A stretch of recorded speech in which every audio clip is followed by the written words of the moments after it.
Ciao gentaglia, bentornati su Breaking Italy. Le ultime 24 ore sono state più allucinanti del solito, inspiegabilmente, e sto di fatto mettendo su questa puntata a sputo, perché per qualche ragione continuano a succedermi cose, da anni.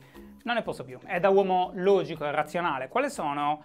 Sto iniziando a pensare che qualcuno mi abbia fatto il malocchio per qualcosa che ho detto qui nello show. Quindi si accettano controincantesimi e donazioni in scie chimiche e acqua diamante. Detto questo, spero sia stato un buon mercoledì. Martedì, oggi è martedì. Una roba che ho trovato super interessante e ancora praticamente quasi sconosciuta alla stampa nostrana è il fatto che Facebook ne stia facendo un'altra delle sue.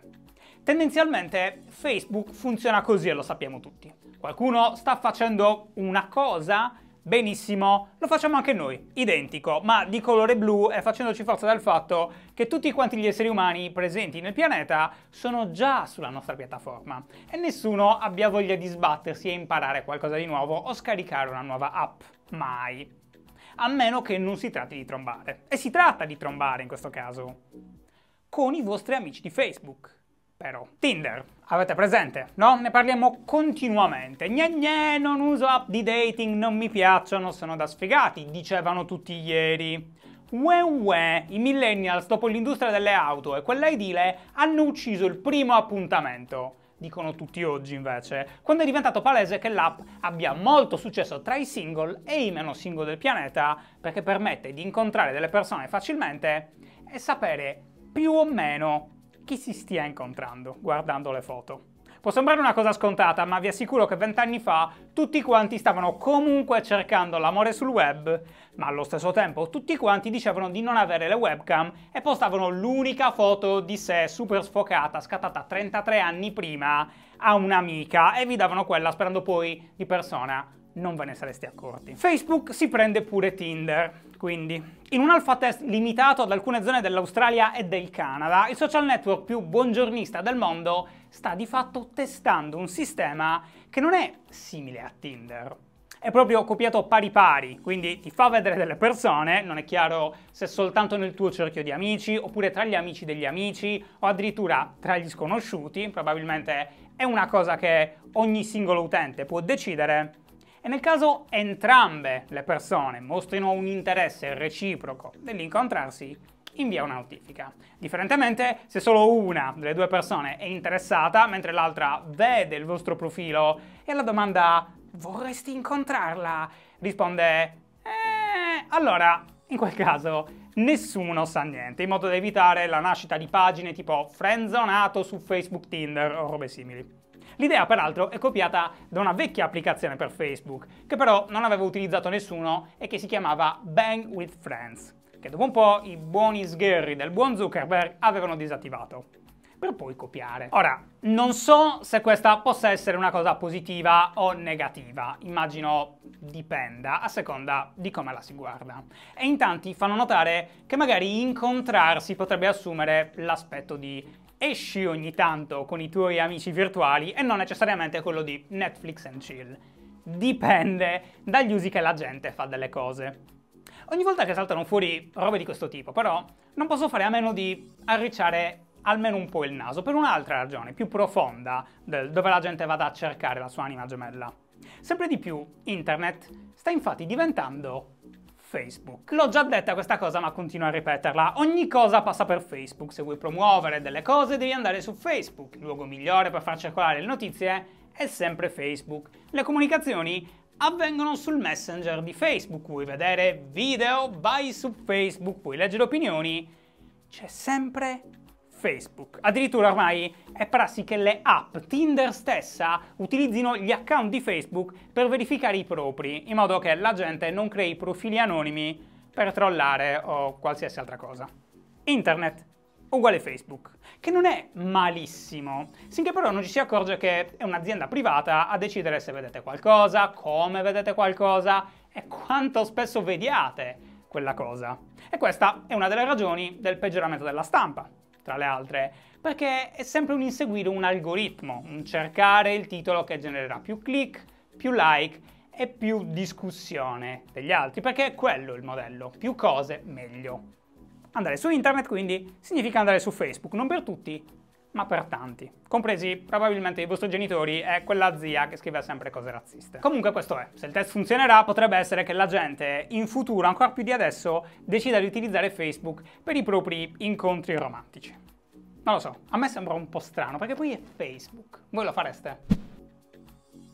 Bene, detto questo in merito al cyberdating e mostrato quest'altro hashtag altrettanto importante, ci sono degli aggiornamenti sul caso dei carabinieri a Firenze, il che rende la battuta appena fatta assolutamente appropriata.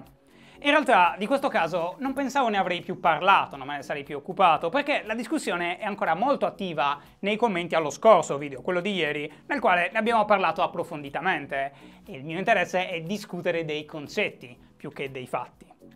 Ma visto che è diventato così difficile seguirli i fatti, due cose. Non è lo storto, mi dà fastidio. Due cose. La prima, salta fuori che anche l'informazione relativa al video fatto da una delle ragazze è falsa. Era circolata la voce che esistesse un video di qualche secondo, ripreso dal telefono di una delle studentesse per sbaglio proprio, che immortalava lo stupro.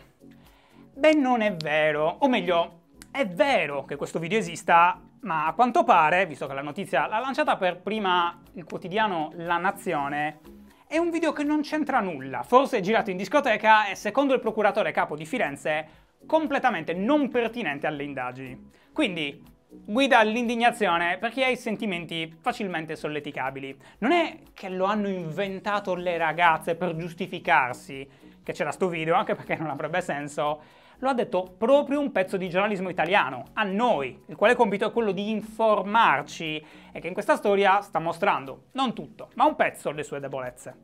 E, per l'amor di Dio, se vedeste i vostri genitori di fronte a dalla vostra parte, sparategli. Un'altra tra le tante fake news è che i carabinieri, le quali età continuano a oscillare vertiginosamente a seconda del giornale di riferimento, peraltro, anche se i nomi sono stati rivelati questa mattina, si passa dal capopattuglia trentenne al capopattuglia che forse è quarantenne, sino ad arrivare ai 51 anni, seguendo il fatto che pare esserci una minuziosa attenzione ai dettagli.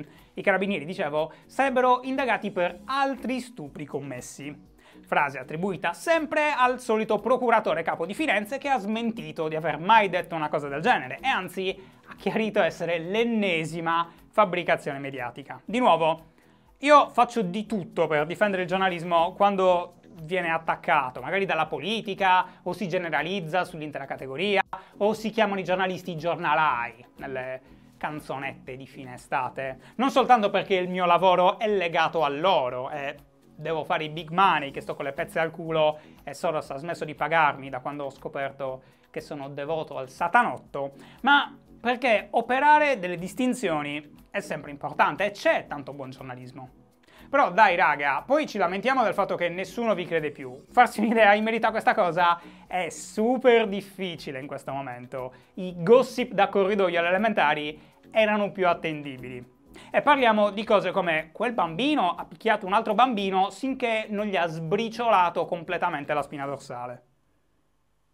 Andavo dalle suore. Un'altra piccolezza, ma per correttezza. Alcuni di voi mi hanno fatto notare che ieri, parlando di PewDiePie, ho fatto intendere che stesse giocando a Firewatch mentre apostrofava l'altro utente con the N-word. Mentre no, stava giocando a un altro gioco. Si chiama PlayerUnknown's Battleground su Twitch. Non si gioca a nient'altro per qualche ragione, ma in passato aveva invece fatto una serie su Firewatch, che è poi quella che è stata tirata giù dai creatori. Le due cose non sembrano correlate, infatti non si capisce bene perché ci sia stata una reazione di questo tipo da parte della software house di un gioco che PewDiePie aveva giocato in passato. E nessuno l'ha capita bene questa cosa. Rivedendo il video comunque mi sono accorto che avete ragione. Potevo spiegare meglio l'accaduto, quindi ho bannato chi mi ha fatto notare l'errore, preso il loro IP e li ho girati alla Cyber Police e ai collaboratori alla presidenza della Camera, che fanno capo a Laura Boldrini. Avete sbagliato persona contro la quale mettervi, stronzetti. Cos'altro? Lui ve lo ricordate? Ted Cruz, uno degli sfidanti iperconservatori di Trump, che ha perso di brutto e forse non è così un male, dato che, per capirci, ascoltatemi, Nel 2007 Cruz, che rappresentava come avvocato il governo degli Stati Uniti, ha cercato di promuovere una legge completamente allucinante, affossata ovviamente, che voleva bandire la vendita di sex toys in tutto il territorio del Texas. Quasi 28 milioni di persone. La cosa fantastica è che Cruz è un repubblicano vecchio stile, di quelli che ritengono che il governo non dovrebbe mai farsi gli affari dei cittadini. Quindi, come lo giustifichi, tu che sei per la non ingerenza dello Stato, che gli adulti non possano comprare dei sex toys da utilizzare nelle loro camere da letto, inserite nelle loro sacre proprietà private, adornate di bandiera a stelle e strisce che sventolano in giardino? Lo giustifichi dicendo che non c'è alcuna ragione per la quale un cittadino americano possa desiderare un atto di stimolazione genitale, specialmente se questa stimolazione è non correlata alla procreazione. E per questo chi si masturba con i sex toys dovrebbe ricevere come punizione 2 anni di carcere. Quindi, secondo Cruz, la masturbazione è peccato. Interessante, perché ieri su Twitter il senatore americano, anzi, qualcuno dal profilo del senatore americano, che è stato ovviamente hackerato, secondo il suo ufficio stampa, ha messo un like al trailer di un porno pubblicato dall'account Sexual Post, che ha peraltro immediatamente capitalizzato sulla cosa, mettendo in descrizione di essere l'account porno preferito da Ted Cruz, perché l'internet è fantastico. Fa ridere? Sì, ma fa più ridere pensare al livello di disonestà al quale può arrivare un politico pronto a dire qualsiasi minchiata come la masturbazione è peccato, non lo farei mai, pur di vincere il voto di persone altrettanto ipocrite.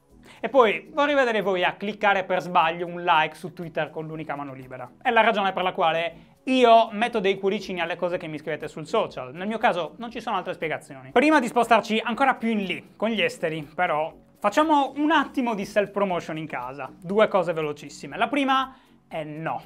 Non sono in grado di organizzare alcun meeting per quando questo fine settimana sarò a Milano. Mi spiace Gentaglia, se alcuni di voi hanno i biglietti per le premiazioni di Macchia Nera, che sono gratis, ma non so quanti ce ne siano ancora, sarò lietissimo di incontrarvi, ma non ho tempo e modo di organizzare incontri di nessun tipo, anche se mi farebbe piacere. 2. Il sito di EIA, il brand abbigliamento di questo tizio qui. Vi siete lamentati che fosse lento, non funzionasse da mobile? Benissimo, è stato completamente rifatto, da zero, quindi mi raccomando di scrivere decine e decine di mail alla mia gente facendo sapere loro cosa non vi piace. Stanno arrivando un sacco di cose bellissime per l'autunno-inverno 2017, come al solito qualitativamente valide. Il prossimo che mi chiede se sono stampe su magliette Fruit of the Loom da €1, lo denuncio e lo faccio sputtanare da Selvaggia Lucarelli, ok?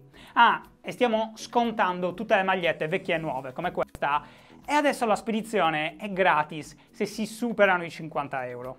Tutto grazie al fatto che mi state aiutando a far crescere il brand, piano piano. Grazie mille. Tornando a bomba, in campo esteri, Corea del Nord. Il Consiglio di sicurezza dell'ONU ha approvato le famose nuove sanzioni contro la Corea del Nord, causate dagli ennesimi test, quello missilistico, e l'altro relativo a una forse bomba H che ha causato un breve terremoto che si è sentito sino nella parte della Cina confinante con il paese. E le sanzioni sono molto più leggere di quelle richieste dagli Stati Uniti per l'opposizione di indovinate chi, di Russia e di Cina. In particolar modo gli USA avevano chiesto 2 cose: un congelamento dei beni personali o riconducibili a Kim Jong-un stesso, perché hey, che senso ha minacciare guerra all'universo se poi non hai un pochino di soldi al di là del mare? E soprattutto vietare le importazioni di petrolio nel paese, che avrebbero ovviamente creato un ulteriore grossissimo problema al nostro buon amico Kim. Russia e Cina si sono però opposte, impedendo il congelamento dei beni e permettendo che le importazioni di petrolio venissero limitate ma non vietate del tutto, e hanno a loro volta chiesto che le esercitazioni militari al confine con il paese, iniziate dalla Corea del Sud in risposta alle provocazioni, fossero interrotte per facilitare una distensione diplomatica. Anche questa richiesta non è stata accolta. Quindi, come al solito, nulla di fatto e al prossimo test. In ultimissimo, Giulio Regeni.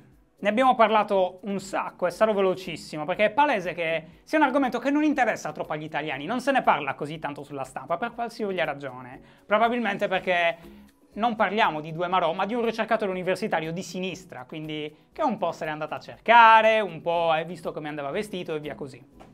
Gli intellettuali non ci piacciono, per qualche ragione. Poi il fatto che il passaporto italiano non garantisca nemmeno un briciolo di tutela, apparentemente, in uno Stato amico come l'Egitto, e il conseguente danno d'immagine, anche d'orgoglio, per il nostro paese, boh, frega cazzi, tanto siamo ormai arrivati al fatto che preferiamo che i criminali vengano giudicati dai polacchi, perché noi evidentemente non siamo capaci. E dai, con il tricolore, le marcette e tutto quanto. L'avvocato di Giulio, dopo che l'Italia ha praticamente lasciato perdere tutte le indagini e dopo averli brevemente interrotti, ha riaperto i canali diplomatici ufficiali con la dittatura di Al-Sisi, all'ombra delle piramidi. Questo tizio è scomparso e non se ne hanno più notizie, proprio come per Giulio, e se ne parla poco. E io, come italiano, mi vergogno. Questo era tutto per oggi, Gentaglia, grazie per aver guardato. Come al solito è un monologo che però spera di accendere delle discussioni, quindi sapete cosa fare. Mandatemi dei soldi in banconote di piccolo taglio. Grazie alle due regine di oggi, Eleonora e Alessia, due cagliaritane in trasferta a Londra che sembrano iper giovani, ma immagino sia il gene sardo che fa apparire anche un 53enne come me, così come appaio. Vi abbraccio tutti. Fate i bravi, ci vediamo domani.